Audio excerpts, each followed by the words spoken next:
সুপ্রিয় কলিজার বন্ধুগণ, সবাইকে অগ্রিম ঈদের শুভেচ্ছা। ঈদ মোবারক। বন্ধুগণ, দূরে কাছে, দেশে অথবা দেশের বাইরে থেকে ঠিক এই মুহূর্তে যেখান থেকে ঈদের এই মহাব্যস্ততাকে দূরে ঠেলে বাস্তব জীবনের গল্প শোনার জন্য আমার সাথে জয়েন করেছেন আমি আপন। আর যে আপন জীবনের গল্পের 1259তম পর্বে আপনাকে প্রতিদিনের মতো স্বাগতম জানাচ্ছি। বন্ধুগণ, আজ আমি আপনাকে শোনাবো রংপুরের ভাই মোহাম্মদ আসাদুল ইসলামের জীবনের এক ভয়ঙ্কর রকম ভৌতিক বাস্তব জীবন কাহিনী। বন্ধুরা, আজকের গল্পের টাইটেল অসহায় গ্রামবাসীকে বাঁচাতে আসমান থেকে নেমে আসে পরি। এই গল্পটা যুদ্ধেরও বহু বৎসর আগে, তার মানে আজ থেকে বহু বৎসর আগে ঘটে যাওয়া রংপুরের এক প্রত্যন্ত এলাকার এক দরিদ্র গ্রামের ভৌতিক ছোট্ট বাস্তব জীবনের গল্প। যে গল্পটা শুনলে আপনার হৃদয়টা শীতল হয়ে যাবে, শরীর স্পর্শ করার মতো, হৃদয় স্পর্শ করার মতো এক ভয়ঙ্কর বাস্তব জীবনের গল্প। আমি সবাইকে অনুরোধ করবো শুরু থেকে শেষ পর্যন্ত গল্প জুড়ে আপনারা আমার সাথেই থাকবেন এবং গল্প শেষে রংপুরের ভাই আসাদুল ইসলামকে আপনার মতো করে একটা মন্তব্য কমেন্ট বক্সে লিখবেন। ধন্যবাদ সবাইকে। সম্মানিত কলিজার বন্ধুগণ, আসসালামু আলাইকুম। আমার মোহাম্মদ আসাদুল ইসলাম, আমার বাড়ি রংপুর। বন্ধুরা, আমি আমার জীবনের গল্পটা শুরু করার শুরুতে আপনাদেরকে আমার পরিবারের বিষয়ে জানিয়ে রাখি। আমার পরিবারে আমি আছি, আমার বাবা আছে, মা আছে, রয়েছে আমার দাদা দাদি সহ আমার কাকা ফুফি। আমাদের পরিবারে আরও সদস্য রয়েছে আমার বড় দুইজন ভাই সহ ছোট একটা ভাই আর ছোট একটা বোন। আমরা টোটাল 4 ভাই 1 বোন। আমাদের পরিবারটা রংপুর শহরের অদূরে কোনো এক ছোট্ট গ্রামে, কোনো এক মায়াবী গ্রামে, এক নিম্নবিত্ত পরিবার। আমার বাবা পেশায় একজন কৃষক। আমার এই গল্পটা আজ থেকে বহু বছর আগে, যে সময় আমার বাংলাদেশ সোনার বাংলাদেশ, স্বাধীন বাংলাদেশে রূপান্তরিত হয়নি, বাংলাদেশের নামকরণ করা হয়নি। ওই সময় আমাদের দেশটা ছিল পূর্ব পাকিস্তান। আমরা পাকিস্তানের কাছে দায়বদ্ধ ছিলাম। সেই সময়কালের আমাদের গ্রামেরই আমার ছোটোবেলায় বেড়ে ওঠা, এবং ছোটোবেলা থেকে আমি দেখে আসছি আমাদের গ্রামে প্রচণ্ড রকমের অভাব অনটন ছিল। যদিও আমাদের গ্রামের বেশিরভাগ মানুষরাই আয় উপার্জন করত কৃষিকাজের উপরে, সবাই কৃষিকাজের উপরে নির্ভর ছিল। কৃষিকাজ ছাড়া অন্য কোনো কাজ আমাদের গ্রামে ছিল না। এটা মোটামুটি যাই আমাদের আয় ইনকাম হতো, সব কিছুই আপনার ওরকম রাজস্ব খাতে চলে যেত। ওরকম কোনো কিছুই থাকতো না যে একটা মানুষ ভবিষ্যতে কোনো কিছু করবে। এই নিয়ে তখন আমাদের পরিবারটা চলতেছিল বা আমাদের গ্রামটা চলতেছে। আমি আমার গল্পের মূল ট্রামে যাই, মূল ঘটনার মধ্যে যাই। আমার বয়স তখন প্রায় আপনার 12 থেকে 13 বছরের কাছাকাছি। খুব ছোটোবেলা থেকে একটা জিনিস আমি আমাদের গ্রামে দেখে আসতাম। আমাদের গ্রামে আসেম পাগলা, অনেকে হাসেম বলে, অনেকে আসেম বলে বা কাশেম বলে, তো ওনার নামটা এক একজনে এক এক নামে বলে, তো আমি ওনাকে হাসেম পাগলা বলে ডাকতাম। আমাদের গ্রামে একটা পাগল ছিল যার নাম ছিল হাসেম পাগল, এবং এই হাসেম পাগলটা একটা সময় আমাদের খুব ছোটোবেলা থেকে দেখে আসতাম। আমরা যখন স্কুলে পড়তে যাইতাম বা আমরা যখন এদিকে সেদিকে যাইতাম, ওই হাসেম পাগলা আমাদের সামনে আসতো। হাসেম পাগলা প্রতিটা মানুষ আমাদের গ্রামে ওই হাসেম পাগলাকে চিনত, এবং হাসেম পাগলা মানে মানুষের বাড়ি বাড়ি যাইতো, মানুষের কাছে খাবার চাইতো, মানুষ খাবার দিত, এবং মানুষের কাছ থেকে চেয়ে খুঁজে এনেই হাসেম পাগলা কোনো রকমে বেঁচে থাকতো, কোনো রকমে তার জীবিকা চালাতো বা পেট চালাতো। এরকম করেই সময়গুলো কাটতেছে। আমার বয়স যখন প্রায় 13 থেকে 14 বছরের কাছাকাছি, ওই সময়টাতেই হাসেম কামলার মাঝে একটা পরিবর্তন আসে, এবং পরিবর্তনের কথাটা শুনলে আপনি অবাক হয়ে যাবেন। একটা ভিন্ন রকম পরিবর্তন তখন হাসেম কামলার মাঝে দেখা যায়। পরিবর্তনটা ছিল ঠিক এইরকম। হাসেম কামলা হাসেম পাগলা দীর্ঘদিন ধরে হচ্ছে আপনার করতে থাকতো, কয়েকটা দিন ধরে রাতের বেলায় এই দূরে যা কাছে আসিস না লাঠি দিয়ে সারাটা রাত শুধু শু করতো, এবং প্রচুর পরিমাণে চিল্লাতো এবং চিৎকার চেঁচামেচি করতো। এখনকার সময় তো বাইরে কেউ মরে গেলেও ঘরের ভিতর থেকে কেউ শুনতে পায় না, কারণ এখনকার তো গ্রামগঞ্জ দামি বিল্ডিং হয়ে গেছে, নয়েজ ক্যান্সেলিং রুম হয়ে গেছে। আপনার রুমের মধ্যে থাকলে বাইরে কোনো শব্দ পাওয়া যেত না, কিন্তু শব্দ পাওয়া যায় না। ওই সময়টাতে সবারই ছিল মাটির ঘর, কুড়ে ঘর এবং টিন খড় দিয়ে কোনো রকমের ভাঙা ঘর ছিল। তো ওই ভাঙা ঘরে থাকা অবস্থায় যখন এই হাসেম পাগলা রাতের বেলায় চিৎকার করতো, চেঁচামেচি করতো, তো এই সময় প্রায় সবারই ঘুম ভেঙে যেত। সবাই ঘুম ভেঙে যেত। দিনের বেলায় সবাই হাশেম পাগলাকে বলতো যে তুমি রাতের বেলায় এরকম চিল্লাচিল্লি করো কেন? তোমার ওই চিল্লাচিল্লিতে ছোট বাচ্চারা ঘুম থেকে উঠে যায়, আমরা রাতের বেলায় ঘুমোতে পারি না। সো আজকে থেকে তুমি আর চিল্লাচিল্লি করবা না, রাতের বেলায় খবরদার একদম শব্দ করবা না। এরকম করে গ্রামের সবাই তখন হাশেম পাগলাকে বকে দেয়, কিন্তু এতেও না কোনো কাজ হয় না। এরপরও দেখা যায় হাশেম ওই পাগলা প্রতিনিয়তই রাতের বেলায়, রাত হলে পরে বিশেষ করে রাত 12টা থেকে ভোর রাত 4টা পর্যন্ত উনি এই ধরনের কাজই করতো। শুধু একটা লাঠি দিয়ে গ্রামের এই প্রান্ত থেকে অন্য প্রান্ত পর্যন্ত ছুটে বেড়াতো এবং ছুটে বেড়াতো আর দৌড়িয়ে দৌড়িয়ে বলতো যা এখান থেকে, আসিস না, যা যা, এরকম করতো। একটা পর্যায়ে গ্রামের পঞ্চায়েত মানে গ্রামের সবাই মিলে সিদ্ধান্ত নিল এভাবে তো চলতে দেওয়া যায় না। হাশেম পাগলা যদি এরকম করতে থাকে তাহলে তো একটা সময় আমরা এই গ্রাম থেকে চলে যেতে হবে, এই গ্রামে আমরা থাকতে পারবো না। হাশেম পাগলা যদি এরকম করতেই থাকে, রাতের বেলায় বাচ্চারা ঘুমাতে পারে না, ছোট বাচ্চারা হাশেম পাগলার চিৎকারে ঘুম থেকে উঠে যায়, পুরো গ্রামের মানুষ রাতে ঘুমাতে পারে না। আর রাতে না ঘুমোতে পারার কারণে দিনের বেলায় তারা ঠিকমতো কাজকাম করতে পারে না। যদি রাতে ভালো ঘুম না হয় তাহলে তো দিনের বেলায় পরিশ্রমের কাজ করা যায় না। আর সেই সময় তো সবাই প্রায় পরিশ্রমের কাজেই ছিল। একটা পর্যায়ে সিদ্ধান্ত নিল যে হাশেম পাগলাকে আমরা গ্রাম থেকে বের করে দিব, এবং গ্রাম থেকে বের করে দিয়ে আমরা ওনাকে অন্য গ্রামে দিয়ে আসবো, এরকমটা চিন্তা করলো। এরপরেই একদিন হাশেম কামলাকে দুপুরবেলা গ্রামের সবাই মিলে ডাকাইলো। তো পাগলের কি আর বিচার হয়? গ্রামের সবাই বলতেছে আপনি রাতের বেলা এরকম চিৎকার করেন কেন? আপনি ওই চিৎকারে গ্রামের কোনো মানুষ ঘুমোতে পারে না, বিশেষ করে বাচ্চারা ঘুমোতে পারে না। আপনি আমাদের গ্রামে অনেক ক্ষতি করতেছেন, আপনাকে এই গ্রামে রাখা যাবে না। এটা বলে সবাই তখন সিদ্ধান্ত নিল যে হাশেম পাগলাকে এই গ্রাম থেকে বের করে দিবে। এখন গ্রাম থেকে বের করে দিলে আমরা যেখানেই দিব হাশেম পাগলা আবারও চলে আসবে। এর আগেও একবার এরকম হাশেম পাগলাকে গ্রাম থেকে বের করে দেওয়া হয়েছিল কোনো একটা কারণে, এবং বের করে দেওয়ার পরে হাশেম পাগলা আবারও গ্রামে ফিরে আসছে। তো এবার সবাই সিদ্ধান্ত নিল যে এমনভাবে বিদায় করব যাতে ওই গ্রামে আর আসতে না পারে। তখন তারা করলো কি, একটা নৌকা ঠিক করলো, এবং নৌকা ঠিক করে ওই নৌকার মধ্যে হাশেম পাগলার 2টা হাত বেঁধে দিল। 2টা হাত বেঁধে দিয়ে এই নৌকা ছেড়ে দিল। মানে হাশেম পাগলাকে নৌকার মধ্যে উঠানোর পরে হাশেম পাগলার 2টা হাত বাঁধলো নৌকার সাথে, এবং বাঁধার পরে ওই নৌকায় বসা অবস্থায় নৌকাটা খালের মধ্যে ভাসায় দিল। তো খালের মধ্যে নৌকা যখন ভাসায় দিল, খালের স্রোতে নৌকা তখন বেশি চলে গেল, এবং হাশেম পাগলার এই সমস্যাটাও আমাদের গ্রাম থেকে চিরতরে মুক্ত হয়ে গেল। এরপরে গ্রামের মানুষ আর ঘুমাতে কোনো সমস্যা রইল না, সবাই চুপটি করে গভীর রাতে নাক ডেকে ঘুমাতে পারে। হাশেম পাগলার ওই চলে যা সর এরকম শব্দে আর কোনো মানুষের ঘুমে বিঘ্নতা ঘটে না। এরকম করে প্রায় মাস 2 মতো কেটে গেল, এবং 2 মাস পরে তখন আমাদের যে ফসলি জমিগুলো ছিল ওই জমিগুলোতে জমিতে ধান হলো, এবং ধান হওয়ার পরে ওই সময়তে ধানটা যখন হয়, ধানটা হওয়ার পরে একটা নতুন ধরনের রোগ ওই ধানের মধ্যে দেখা দেয়,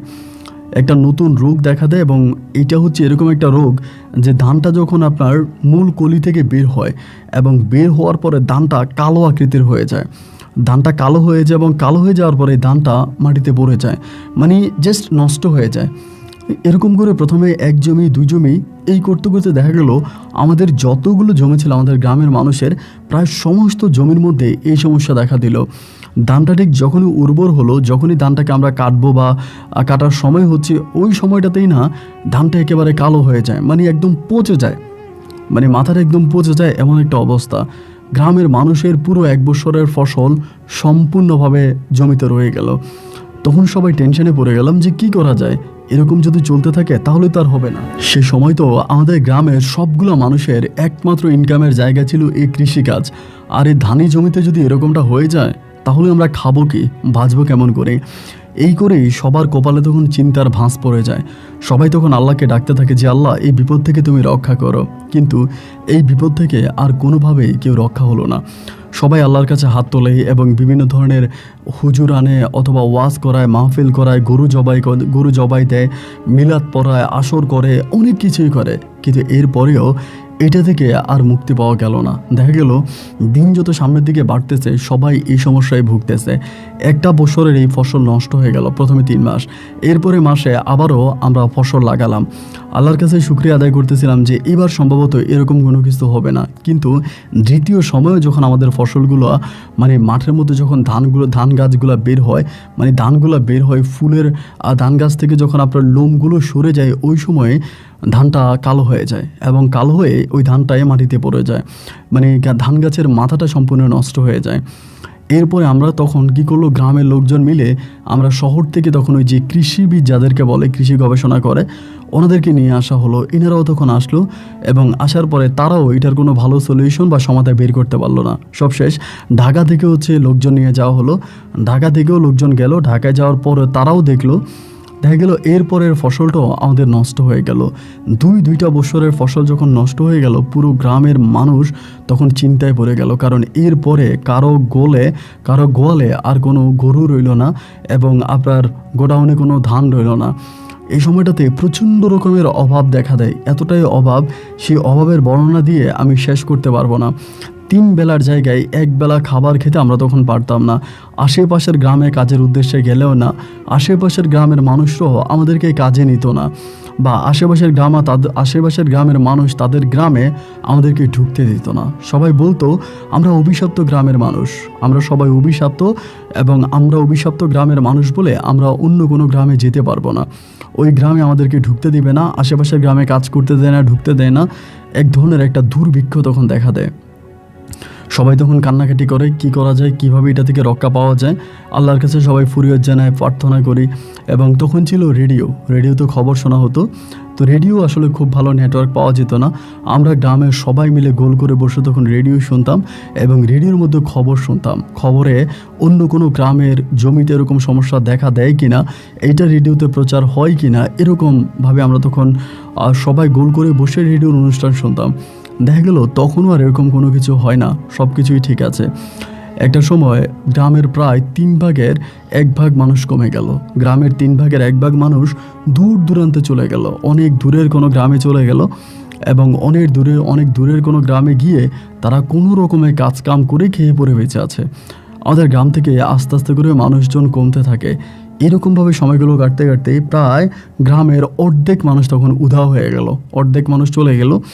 অর্ধেক মানুষ চলে যাওয়ার পরে একদিন হলো কি, আপনার আসরের নামাজের কিছুক্ষণ আগে, মানে জোহরের পরে আসরের আগে, ওই সময়টাতে আমি উঠানের মধ্যে বসে কি জানি কাজ করতেছিলাম, আমার ভাইদের সাথে কি জানি কাজ করতেছিলাম। এমন সময় একটা মহিলা আসছে। তো মহিলাটা আসছে, একটু গুজা দিয়ে হাঁটতেছে এবং হাঁটা দেখে মনে হলো যে খুবই বয়স্ক একটা মহিলা। এরকমটা মনে হলো যে খুবই বয়স্ক একটা মহিলা এবং আমাদের বাড়িতে আসছে। আইসা খুব মানে দরদ ভরা কণ্ঠে, অনেক যাদের বয়স ধরেন আপনার 90 বছর বা 100 বছর হয়ে যায়, এদের কণ্ঠের মাঝে কিন্তু একটা পরিবর্তন আসে।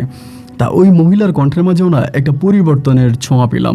তা ওই পরিবর্তন করে মহিলা খুব কান্না করে বলতেছে আমার মাকে 1 মুঠ ভাত দেওয়ার জন্য। কয়েকবার যখন বললো তখন আমি আমার মারে বললাম যে মা, একটা কাজ করো না, ওই মহিলাটারে কয়টা ভাত দাও। মহিলা তো কান্না করতেছে। আমার মা বলে আমরা নিজেরাই খেতে পাই না, এই মহিলা এই গ্রামে আসলো কেন?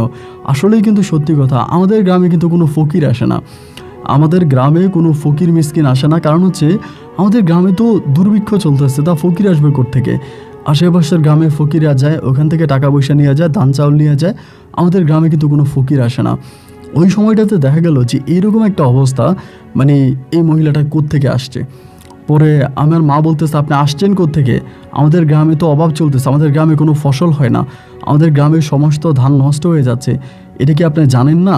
আপনি অন্য কোনো গ্রামে যাবেন, আমাদের গ্রামে কেন আসছেন? মহিলা তখন কাঁদতে কাঁদতে আমার মাকে বলতেছে মা গো, তোমার গ্রামটাই আমার ভাল লাগছে, এই গ্রামে কয়টা ভাত দাও, আমি খাবো। তারপর আমার মা বলে আমি দিব কোত্থেকে? আমি বললাম মা একটা কাজ করো, আমি দুপুরে খাবো না, আমি না খেয়ে থাকবো, তুমি আমার ভাতটাই মহিলাকে দিয়ে দাও, কারণ মহিলাটা মনে অনেক ক্ষুধার্ত। আমার মা তখন আমাকে বলতেছে না না, আমি তোর খাবার দিব না, তোর খাবার দিলে পরে তুই খাবারের জন্য আবার চিল্লি করবি, খাবারের জন্য চিল্লাবি, আমি তোর খাবার দিব না। আমি বললাম মা তুমি আমার খাবারটা দিয়ে দাও, তুমি বিশ্বাস করো আমি চিল্লি করবো না, আমি কোনো ঝামেলা করবো না, তুমি আমার খাবারটা দিয়ে দাও। কারণ মহিলাটাকে দেখে মনে হচ্ছে যে মহিলাটা অনেকটা ক্ষুধার্ত, তার অনেক খিদা লেগেছে, তুমি দাও। এই কথা বেশ কয়েকবার বলার পরে এক পর্যায়ে আমার আম্মা তখন কী করলো, কয়টা ভাত নিয়ে আসলো। কয়টা ভাত, একটা কাঁচামরিচ আর একটু পেঁয়াজ এনে আমার হাতে দিল। আমি তখন এটা মহিলার হাতে দিয়েছি। তো যেহেতু বয়স্ক মহিলা, উনি বসতে পারে না, তা অনেক কষ্ট করে উনি বসছে, আমাদের বারান্দায় বসছে। ওই সময় মাটির মধ্যে বসার পরে মহিলার, আপনার খেয়াল করে শুনবে যে মহিলার মুখের মধ্যে আপনার ওরকম করে দেওয়া, মানে মুখ ঢাকা। তো মহিলা করছে কি, এরকম মুখের কাপড়টা একটু সরিয়ে লোকমা দিয়ে ভাত খাচ্ছে। আমি হঠাৎ করে মহিলা যখন লোকমা দিছে তার মুখের দিকে তাকায় দেখলাম যে তার মুখটা অনেকটা ফর্সা, মানে তার কণ্ঠটা যেরকম বুড়ো মানুষের মতো, তার চেহারাটা কিন্তু ওরকম বুড়ো না, এবং চেহারাটা খুবই সুন্দর। মানে যখন লোকমাটা দিচ্ছে না ভাতের, মুখের অর্ধেক তো দেখা যাচ্ছে, এবং অর্ধেক দিয়ে আমি দেখলাম যে এইটা খুবই সুন্দরী একটা মেয়ে, মানে অনেক সুন্দর একটা মেয়ে। তো আমি চিন্তা করতেছি, আরে মানে এরকম একটা মেয়ে, আবার সে পর্দা করে আছে, হাত মোজা পরা, পা মোজা পরা, মানে কোনোভাবে তাকে চেনার উপায় নেই, তার বয়সটা ধরার উপায় নেই, শুধুমাত্র কণ্ঠটা একদম বুড়ো মানুষের মতো। যখন সেইভাবে খাবারটা খাচ্ছে, আমি তার চেহারাটা মানে অতটুকু আধোতে যা দেখলাম, অনেক সুন্দর একটা মেয়ে। তা ওই খাবার খাইতেছে, আর আমি চিন্তা করতেছি আমাদের আশেপাশে 10 গ্রামের প্রায় সবাই তো জানে আমাদের গ্রামে দুর্ভিক্ষ চলতেছে, আমাদের গ্রামে অভাব চলতেছে, কোনো ফকির তো আমাদের গ্রামে আসে না। কিন্তু এইটা কেন আমাদের গ্রামে আসলো, এই ফকির আমাদের গ্রামে কেন আসলো? আর আমাদের গ্রামে আসছে ভালো কথা, কিন্তু সে একটা ইয়াং মেয়ে হয়েও, একটা যুবতী মেয়ে হয়েও সে কেন এরকম করে বুড়ো মানুষের মতো কণ্ঠ করে কথা বলছে? কেন বুড়ো মানুষের মতো কণ্ঠ করে কথা বলতেছে? তার কারণটা কি? তখন আমি এটা নিজেও বুঝতে পারতেছিলাম না, এবং বুঝতে না পারার পরে আমি চিন্তা করলাম যেটা কোন মেয়ে বা কোথায় যে আমি এটা দেখব। আমি এই পরিকল্পনা করে তখন এই উঠের মধ্যে কাজ করতেছি। মহিলা তখন খাবার খেলো, খাবার শেষ হওয়ার পরে আবার সেই বুড়ো বুড়ো কণ্ঠে আমার মাকে বলল, মারে আল্লাহ তোরে বাঁচাক, তুই আমার কয়টা ভাত খাওয়াইছিস। এই বলে মহিলা তখন এখান থেকে চলে যাচ্ছে। তখন প্রায় আপনার আসর আজান দিয়ে দিছে মাগরিবের কিছুক্ষণ আগে। মহিলা কিন্তু অল্প কয়টা ভাত খাইতে অনেক সময় লাগছে, অনেক সময় নিয়ে ভাত খাইছে। এবার আস্তে আস্তে করে আমি মহিলার পিছু নিলাম যে ঠিক আছে এই কই যায়। এই দেখলাম আমাদের গ্রামে হাঁটতেছে, এরকম বয়স্ক একটা লাঠি নিয়ে আমাদের গ্রামে হাঁটতেছে, কিন্তু অন্য কোনো বাড়িতে যায় না, অন্য কোনো বাড়িতে গিয়ে খাবারও চায় না, শুধুমাত্র আমাদের গ্রামে আমাদের বাড়িতেই খাবার চাইছে, আমাদের বাড়ি থেকে খাবার খাইছে, আর অন্য বাড়িগুলোর সামনে দিয়ে হেঁটে হেঁটে চলে যাচ্ছে। আমি কিন্তু দূর থেকে ওনাকে ফলো করতেছি। তা আমি এটা বুঝতে পারতেছিলাম না, কিরে অন্য বাড়িতে খাবার চায় না কেন? মানে অন্য বাড়িতেও তো খাবার চাওয়ার কথা, অন্য কোনো বাড়িতে খাবার না চেয়ে শুধু আমাদের বাড়িতে কেন খাবার চাইলো? আর আমাদের বাড়িতে খাবার খেয়ে সে এইভাবে গ্রামে ঘুরতেছে কেন? এরকম করতে করতে প্রায় মাগরিবের আজানটা দিয়ে দিবে, এরকম একটা অবস্থা। মাগরিবের আজানটা দিয়ে দেওয়ার পরে হঠাৎ করে আমি মহিলাটাকে আর দেখতে পাচ্ছি না। আজানটা দিয়ে দিল, মহিলাটাকে দেখতে পাচ্ছি না, মানে একটা বাড়ির মধ্যে ঢুকছে, ওইখান থেকে উধাও। পরে এই দিকে সেই দিকে বিভিন্ন দিকে মহিলাটাকে আমি খুঁজতেছি, তারে আর পাই না। মাগরিবের আজান দিয়ে দিছে, ওই সময়টা পর্যন্ত মহিলাটার আর পাওয়া গেল না। এবং এরপর আমি তারে প্রায় রাত্র 8টা-9টা পর্যন্ত আমি বিভিন্ন জায়গায় আমাদের গ্রামের মধ্যে বিভিন্ন ঘরে গিয়ে খুঁজলাম, না কোথাও ওই মহিলা আর নাই। এবার যখন আমি মহিলাকে না পাওয়ার পরে আমি বাড়িতে এসে মারে বললাম যে মা এই ঘটনা, বিস্তারিত মাকে সব কিছু বলছি। মা আমারে বলে, বাদ দে তো, আমরা এমনি অভাবে আছি, আমরা যন্ত্রণার মধ্যে আছি, এই মহিলা কোত্থেকে আসছে, কি আসছে, তার বয়স কত, সে দেখতে কেমন, এইসব আমাদের জানার দরকার নাই। পেটের মধ্যে আহার নাই, এত চিন্তা ভাবনা করে কি করব, এটা বাদ দে, এটা কোনো কথা না। এই বলে আমার আম্মা তখন এই বিষয়টা স্কিপ করে গেল, এটা নিয়ে মার কথা বললো না। কিন্তু কোনোভাবে আমার মাথা থেকে এই জিনিসটা যাচ্ছে না, এই মহিলা কি তার পরিচয়, এবং কেন সে একটা যুবতী মেয়ে হয়েও এভাবে বুড়ো কণ্ঠে আমার মায়ের সাথে কথা বলে গেল, আমাদের এখানে খাবার খাইলো, তার কারণটা কি? এই করতে করতে প্রায় আরও সপ্তাহখানিকের মতো কেটে গেল। সপ্তাহখানিক পরে আরেকদিন হলো কি আমি এই মহিলাটাকে আবারও দেখলাম। ওই দিন দেখলাম কি আমি পুকুরে গোসল করতেছি দুপুরবেলা, এই মহিলা করলো কি কোত্থেকে জানি একটা আপনার বস্তা এরকম করে কাঁধে করে নিয়ে আসতেছে। দেখে আমার কাছে যেটা মনে হলো যে মহিলা সম্ভবত কোনো গ্রামে ভিক্ষা করছে, আশেপাশে কোনো একটা গ্রামে ভিক্ষা করে বস্তাটা নিয়ে আসছে। তো বস্তাটা যখন নিয়ে আসতেছে, আমি তখন পুকুরের মধ্যে আমি মহিলাটাকে দেখে দৌড় দিয়ে পুকুর থেকে উঠে গেলাম। উঠাই তখন একটা গামছা বেচাইলাম, পরনে একটা গামছা পরলাম, গামছা পরে মহিলাকে ফলো করি যে মহিলা কই যায়। কারণ আমাদের গ্রামে তো মহিলা থাকার কথা না, আমাদের গ্রামে তো মহিলার কেউই নেই, এই গ্রামে তো মহিলার পরিচিত কেউ নেই, তাহলে মহিলাটা যাবে কই এবং কেনই বা এখানে আসছে? এবার মহিলাকে আমি ফলো করতে থাকি, ফলো করতে আমি দেখলাম আমাদের গ্রামের পাশে খালের পাড়ে, খালের পাড় বলতে এটা একটা চরের মতো হয়ে গেছে। আপনি খেয়াল করে দেখবেন, খাল যখন এইভাবে টান নেয়, মধ্যখানের কিছু জায়গা সেটা চরের মতো হয়ে যায়। আমি খেয়াল করে দেখলাম মহিলা ওই চরের ভিতরে একটা দ্বীপের মতো আছে, ওই দ্বীপে অনেক গাছগাছালি আছে, ওই দ্বীপের দিকে চলে গেল। তখন ঘড়ির সময় আনুমানিক প্রায় 2টার মতো বাজে, 1:30 কি 2টা এরকম হবে, জোহরের আজানের পরে। যখন ওইখানে চলে গেল, আমার জানা মতো ওইখানে কোনো ঘর বাড়ি নেই, ওইখানে কোনো মানুষ থাকে না, এটা একেবারে একটা ছোট্ট একটা দ্বীপ, ওই দ্বীপে কোনো মানুষের বসতি নেই। তাহলে যেই দ্বীপের মধ্যে কোনো মানুষের বসতি নেই, কোনো মানুষ থাকেই না, মহিলা ওই দ্বীপের মধ্যে গেল কেন? তা আমার ভাই পেটে লাগছে খিদা, যার জন্য আমি আর ওই দ্বীপের মধ্যে গেলাম না, ঘরে আসলাম। ঘরে এসে বরপেট খাবার খেলাম, খাবার খাইয়া আমি আবার ওই দ্বীপের পানে হাঁটতে শুরু করলাম। আমি বিশ্বাস করবেন না, দ্বীপের ভিতরে ঢুকলাম, ঢোকার পর এটা মোটামুটি অনেকটা বড়, এলাকাটা একটু বড়ই, এবং এটার মধ্যে প্রচুর গাছগাছালি আছে। আমি তখন করলাম কি, এটার ভিতরে ঢুকলাম, ঢুকার পরে খুঁজতে শুরু করলাম মহিলাটাকে। আর মহিলা যদি এখানে থাকে তাহলে তো সে অবশ্যই কোনো একটা ঘর বানাবে, ঘর বানিয়ে কোনো একটা ঘরের মধ্যে থাকবে, এবং তা না হলে সে কোথায় যাবে? আমি তখন এই ঘরের ওই দ্বীপের মধ্যে ঢুকলাম, ঢুকার পরে বিভিন্ন পয়েন্টে, বিভিন্ন জায়গায় এই মহিলাকে খুঁজে বেড়াইতে আসি, কিন্তু কোথাও আমি মহিলাটাকে খুঁজে পাচ্ছি না, কোথাও নাই। এদিকে ওইদিকে বিভিন্ন দিকে খুঁজলাম, প্রায় আপনার আসর আজান দিল, মাগরিবের আজান দিয়ে দিল, এরপরে আমি মহিলাটাকে পাইলাম না। মাগরিবের আজানটা দেওয়ার পরে আমি তখন চলে আসছি, বাড়িতে আসছি। বাড়িতে সেই ঘটনা আমি আবার আমার মাকে আবার বলে, আমার একটা অভ্যাস ছিল কি, বাইরে যাই হইতো, যেটাই হইতো, আমি সব কিছু আমার আম্মুর সাথে শেয়ার করতাম। এবার আম্মাকে বলার পরে আম্মা দিল আমাকে এক ধমক দিল, এবং আমাকে গালাগালি শুরু করলো যে তুই এরকম কেন শুরু করলি, কেন তুই এরকম পাগল হয়ে গেলি? ওই মহিলা যেখানেই থাকুক, যে অবস্থায় থাকুক, তুই মহিলারে খুঁজতে যাবি কেন? এই মহিলাকে তুই খুঁজতে যাবে কেন? মা আমাকে ধমকাধমকি করলো। যাই হোক, এরপরে রাতের বেলায় ঘুমিয়ে গেলাম, এবং এই রাতে ঘুমিয়ে যাওয়ার পরে এই রাতের মধ্যে আমি মহিলাটাকে স্বপ্নে দেখলাম বলতে কি, সে আমার কাছে আসছে, স্বপ্নে এসে আমাকে বলতেছে যে তুমি আমার পিছনে লাগছো কেন? আমাকে এটা বলে, তুমি আমার পিছনে কেন লাগছো? আমার পিছনে এইভাবে লাগো না, আমার পিছনে লাগলে তুমি বিপদে পড়বা, এবং তুমি আমার পিছনে লাগো না। এটা আমাকে স্বপ্নে দেখাইছে 2-3 বার। জিনিসটা স্বপ্নে দেখার পরে এই প্রতি আমার কৌতূহল আরও বেড়েছে। আরে কি রে, এটা তো কোনো স্বাভাবিক ঘটনা না, এই মহিলাকে আমি স্বপ্নে দেখলাম কেন? এবং এরপর থেকে আমি প্রতিদিন সকালবেলা নিয়ম করে ওই বাড়িতে ওই দ্বীপের মধ্যে যাই, এবং দ্বীপের মধ্যে এই পারে ওই পারে বিভিন্ন পারে আমি দ্বীপে এটাকে খুঁজে বেড়াই। এরকম করতে করতে একদিন দুপুরবেলা খোঁজাখুঁজি করতেছি, এবং খোঁজাখুঁজি করতে করতে হঠাৎ করে আমার ব্রেনটা যেন কেমন হয়ে যায়। ব্রেনটা কেমন হয়ে যাওয়ার পরে আমি দ্বীপের মধ্যে ঘুরপাক খাচ্ছিলাম, দ্বীপের এই পারে যাই, ওই পারে যাই, এইদিকে যাই, ওইদিকে যাই, বিভিন্ন দিকে যাচ্ছি। আমার মাথাটা আউলেয়ে গেছে, আমার মাথাটা পুরোই আউলেয়ে গেছে। আমি আর রাস্তা খুঁজে পাই না, ওখান থেকে বেরোয়ার রাস্তা খুঁজে পাই না। যাই হোক, একটা পরে যেরকম অনেক খোঁজাখুঁজি করে দোয়া দরুদ পরে এখান থেকে আমি তখন বেরিয়ে আসার পরে এই ঘটনাটা আমি তখন আমার একটা বন্ধুকে জানাই, আমাদের গ্রামেই থাকে ও। ওরা তখন বিষয়টা জানে, ও আমারে বলে একটা কাজ কর, আমি আর তুই মিলে রাতের বেলায় যাব। আমি বললাম যে মহিলা এটার মধ্যেই থাকে, এই জায়গায় মহিলা থাকে, এটা একটা মেয়ে বোরকা পরে নাটক করে মহিলার কণ্ঠে ভিক্ষা করে, ওরে আমরা ধরবো। তাই আমার বলে ঠিক আছে, আমরা তাহলে রাতের বেলায় যাব। রাতের বেলায় তো আর মহিলা রাতের বেলায় তো থাকবে, হয়তো দিনের বেলায় কাজে কামে চলে যায়, ভিক্ষা করার জন্য চলে যায়, কিন্তু দিনের বেলায় তো থাকবে, রাতের বেলায় তো থাকবে, আমরা রাতের বেলায় গিয়ে মহিলাটারে ধরবো। আমি বললাম হ্যাঁ, তোর আইডিয়া ঠিক আছে, তাহলে আমরা রাতের বেলায় যাব।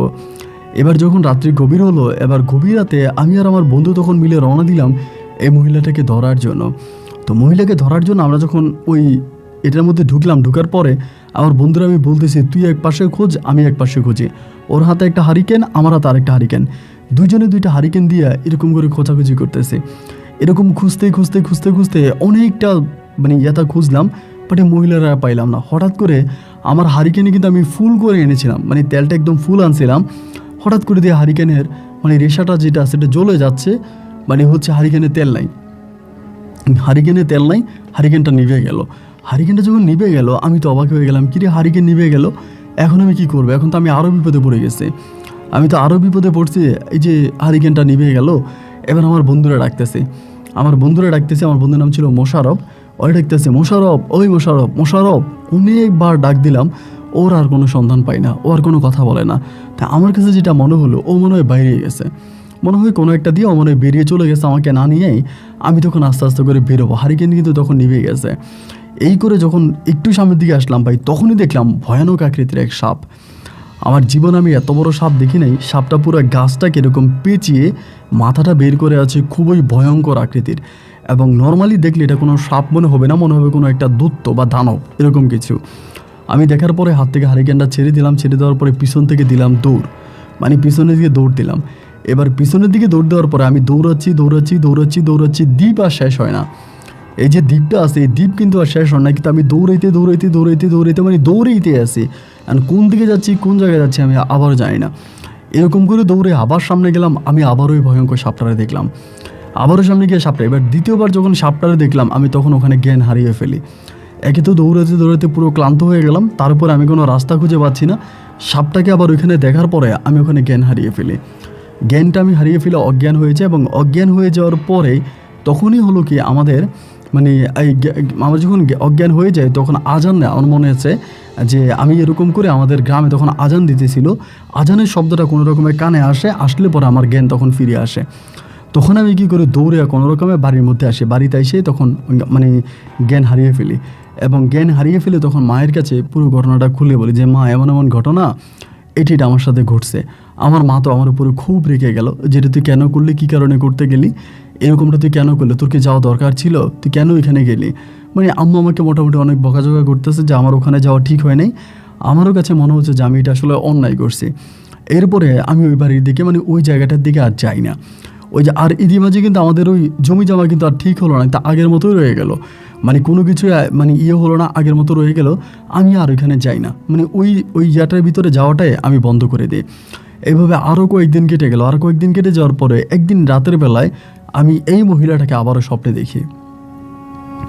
দেখি এবং স্বপ্নে এসে সে আমাকে বলতেছে যে আমারে বলে যে এই আসাদুল, তোমাদের তো কোনো ফসল হয় না, তোমাদের সমস্ত ফসল মানে নষ্ট হয়ে যাচ্ছে, আজকে বহু বছর ধরে তোমরা এই সমস্যার মধ্যে আছো, এই সমস্যা থেকে আমি তোমাকে মুক্ত করব।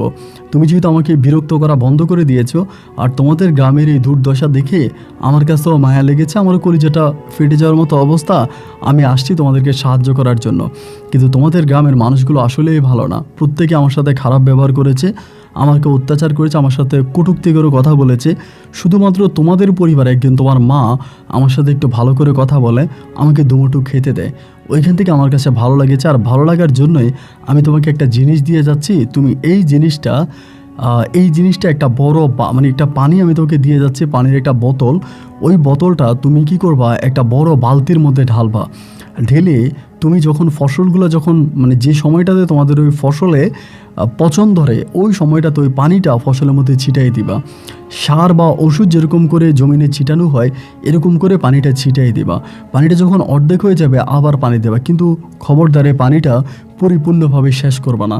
যদি এটা তুমি করতে পারো তাহলে তোমাদের ফসল আর নষ্ট হবে না।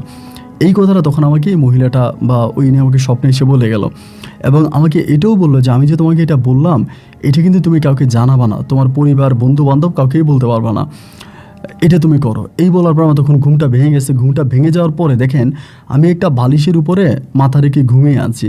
আমার বালিশের নিচে যদি কেউ কোনো কিছু দিতে হয় তাহলে অবশ্যই আমার বালিশটাকে টান দিতে হবে, টান দিয়ে আমার বালিশের নিচে দিতে হবে। আমার মানে আপনি বিশ্বাস করবেন কিনা জানি না, আমার বালিশটা ঠিক যেমন আমি শুয়েছি তেমনই আছে, অথচ বালিশটা টান দিয়ে আমি বালিশের নিচে আমি তখন এই বোতলটা পাই, মানে সীসাটা পাই। এবং আমি তখন চিন্তা করলাম যে আমি স্বপ্নও দেখলাম এবং বাস্তবেও পাইলাম, এটা কোত্থেকে আসলো। ওই সময় কিন্তু আমাদের ফসল নষ্ট হওয়ার সময় চলে আসছে, সবাই আল্লাহরে ডাকতেছে, আল্লাহ আবারও ফসল লাগাইলাম, এবার তো আবারও নষ্ট হবে। এবার কি করলাম, ওই ফসলের উপরে আমি তখন ওই যেমনি আমাকে রাতে বললো ওইভাবে আমি তখন মানে পুরো এক বালতি পানি নিলাম, পানির মধ্যে আমি তখন ওই মানে যে সীসার মধ্যে যে পানিটা ছিল এটা ঢেলে দিলাম। এরপর ওই পানিটা অর্ধেক হয়েছে পরে আমি আবার পুরে এলাম, পানিটা অর্ধেক হলে আমি আবার পুরে এলাম। জাস্ট একটা বছর আমি এইভাবে শুধু আমাদের জমিতে দিয়ে গেলাম। আমাদের জমিতে দেওয়ার পর আমাদের জমির ফসলগুলো আর নষ্ট হলো না, এবং ফসল যখন নষ্ট হলো না এরপর আমি তখন করলাম কি অন্য জমিতেও দিতে শুরু করলাম, এরকম অন্য জমিতেও আমি তখন দিচ্ছি। এইভাবে দিতে দিতে সবাই আমার কাছ থেকে পানিটা নিয়ে যাচ্ছে, আমার কাছ থেকে পানি নিতেছে। আমি যেটা কবিরে যে করতেছি এরকম না, অনেকেই মনে করে আমি কোনো ঔষধ দিচ্ছি, আমি কোনো একটা ঔষধ আনছি এটা দিতেছি। আমার কাছ থেকে গ্রামের সবাই তখন পানি নিয়ে তাদের জমিতে এরকম করে পানিটা ছিটিয়ে দিচ্ছে, আর জমির ফসল আর নষ্ট হয় না। এই বছরটা এরকম করে কেটে গেল এবং কারো ফসল আর নষ্ট হলো না। এই বছর মানে দেখা গেল যে বছরের এই প্রথম যে আমাদের সবাই মানে আমরা সবাই মানে হচ্ছে ফসল পাইছি, কাঙ্ক্ষিত ফসল আমরা সবাই ঘরে উঠাইতে পারছি। আমাদের এই যে একটা সমস্যা ছিল গ্রামে, ওই সমস্যাটা সমাধান হয়ে গেল। কিন্তু আমার ভিতর থেকে এই জিনিসটা গেল না, যেটা কি এমন জিনিস যেটা আমাকে এরকমভাবে স্বপ্নে দেখাইলো, যারা আমি বেশ কয়েকবার দেখলাম, এইটা এটার মধ্যেই থাকে, মানে এই জায়গাটার মধ্যেই থাকে। তাহলে এই জিনিসটা কি, এটা আমার জানতে হবে, এই জিনিসটা কি, কেন আসছে বা কেন তিনি আমাকে এরকম করে রাতের বেলায় বললো। কারণ তিনি যদি আমার ক্ষতি চেয়ে আমাকে মেরে ফেলতে পারতো, তিনি তো আমাকে মারে নাই। আমি এরপরে আবার ওনার ওই জঙ্গলের মধ্যে গিয়ে খুঁজতে শুরু করি, দ্বীপের মধ্যে ওই গাছের ফাঁকে ফাঁকে আমি আবার ওনারাই খুঁজি। এবং খুঁজতে খুঁজতে ওই রাতে উনি আমাকে আবারও স্বপ্নে দেখায়, আমাকে আবারও বলে যে আসাদুল, তুমি এখানে কেন আসো? আমি যে তোমাকে বললাম আমাকে বিরক্ত করো না, আমাকে আমার মতো থাকতে দাও, তুমি কেন আসো? আমি তখন বললাম, স্বপ্নেই তারে বলতেছে আমি আপনার সাথে দেখা করতে চাই, আমি আপনার সাথে কথা বলতে চাই। উনি আমাকে বলে, আমাকে দেখলে তুমি ভয় পাবা, আমার চেহারা স্বাভাবিক মানুষের মতো নয়। আমি বললাম, দেখেন আপনার চেহারা যেমনই হোক, যে রকমই হোক, আমার কোনো সমস্যা নাই, আমি আপনাকে একটু দেখতে চাই, আমি অন্তত একটুখানি আপনাকে দেখতে চাই। পরে আমাকে বললো, আচ্ছা ঠিক আছে, তুমি আইসো, আমি তোমার সামনে পড়বো, কিন্তু তুমি ভয় পাবা না। আমি বললাম, ঠিক আছে, আমি ভয় পাবো না। এর পরের দিনে সকালবেলা আমি ঘুম থেকে উঠে ওখানে খুঁজতে শুরু করলাম। সারাটা দিন খুঁজলাম, আমি ওনার আর পাইলাম না। মানে সারাটা দিন খুঁজে আমি ওনাকে আর পাইলাম না। না পাওয়ার পরে ওই রাতে আমি এসে বাড়িতে এসে গোসল করছি, গোসল করে খাওয়া দাওয়া করছি, করে আমি ক্লান্ত ছিলাম, তো ঘুমিয়ে গেছি। এবার এরপরে রাতে সে আমাকে আবারও স্বপ্নে সে দেখাইতে আসে, আমাকে বলতেছে, আসাদুল, আমি তোমার সামনে যাইতাম, একটা কারণে যাই নাই, সেটা হচ্ছে তোমার শরীর পবিত্র ছিল না। তো পরে আমার মনে হয়েছে, আরে রাত্রে তো আমার একটা সমস্যা হয়েছে, আমি তো সকালে গোসল করি নাই, এবং গোসল না করে ওখানে চলে গেছি। এর পরের দিন আমি আবারও গোসল করলাম, ওই দিনটা শুক্রবার ছিল। গোসল করে আমি সকালবেলা আল্লাহর নামের পরে ওই জঙ্গলের মধ্যে ঢুকলাম, এবং জঙ্গলের মধ্যে ঢুকার পরে আমি তখন এই জিনিসটাকে দেখতে পেলাম। প্রথমত আমি একটা সাপ দেখলাম, মানে ভয়ঙ্কর আকৃতির একটা বিশাল সাপ দেখলাম, এবং সাপটা এরকম করে আমার সামনে দিয়ে 2-3 বার মানে ফোনা ধরে ধরে চলে গেছে। আমি ভয় পাইনি, আমি জঙ্গলের ভিতরে ঢুকছি। ঢুকার পরে আমি দেখলাম যে উনি বসে আছে, বোরকা পরিহিত অবস্থায় বসে আছে, এবং যাওয়ার পর আমি ওখানে গিয়ে সালাম দিলাম। পরে উনি সালামের উত্তর নিলে, নিয়ে বললো বসো। আমি বসছি, বসে বললাম, ভালো আছেন? বলে, হ্যাঁ ভালো আছি, তুমি কেন আসছো?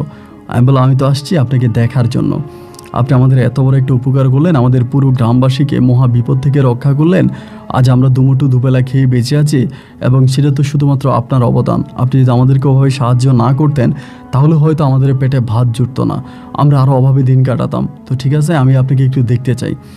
পরে এটা আমাকে বলতেছে যে তুমি তো আমাকে চাইলেই দেখতে পারবা না, আমি তো সরাসরি কারোর সামনে যাই না। আমি বললাম, সেদিন তো আপনি আমাদের বাড়িতে গেছিলেন, খাবার খাইছেন, আমি আপনাকে আদো আদো দেখতে পাইছি, আপনি দেখতে অনেক সুন্দর, আপনি অনেক ইয়াং একটা মানুষ, কিন্তু আপনি এরকম মানে বৃদ্ধ মহিলার মতো চলাফেরা কেন করেন? পরে তিনি আমারে বলতেছে, আমাদের কোনো বয়স নেই।